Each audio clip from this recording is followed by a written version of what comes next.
I'm the director of marketing on our US diagnostics business at Abbott right now. And before that, spent 12 years at Procter & Gamble in various marketing roles from healthcare to beauty care, in US-based roles, global roles, and customer roles. So as you think about the diagnostics industry overall, in the most simplistic sense, it's when you get a lab test done. It's a vital industry.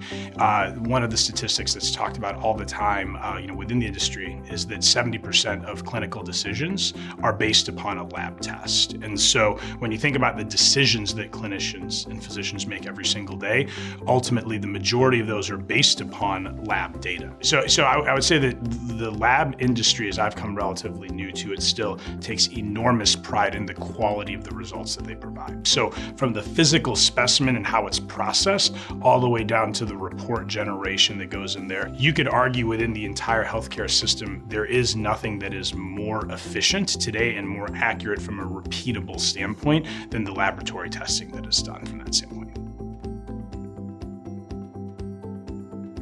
As we think about trust in the industry for diagnostics, it really has been deemed as a manufacturing site. So when I ask physicians, when I ask people in the lab, even hospital executives, what can the lab do better? And what I hear consistently is increasing the turnaround time of the result and reducing costs. And so for me, the light bulb really went off that the lab truly is seen as a manufacturing site, and it takes great pride in that, and it should, from that operational efficiency that it can provide. For me, it's a cultural piece. It's a cultural piece within healthcare institutions, and it's a cultural piece even within society as to how much do we really think about and even care what our laboratories are doing every day. They've just been so good at such a small part of their job that there is just enormous trust to say that, yes, I'm ordering a test, and that result might be accurate. But again, it becomes the question of what did the laboratory and what did that head of pathology do to actually ensure that the physician was interpreting those results correctly or even ordering those right tests. And that is a conversation that in most institutions today isn't happening. The lab is trusted to provide an accurate result,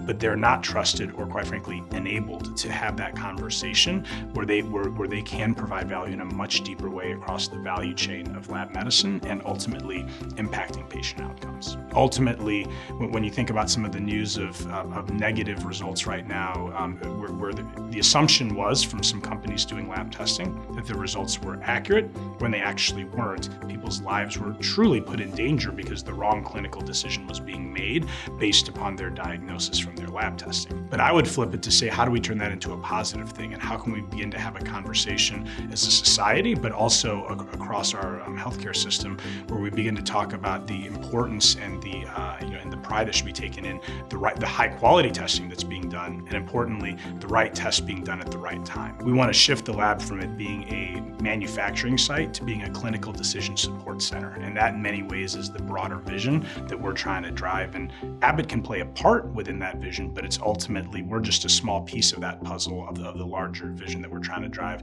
for the lab and also for the broader health systems that we serve.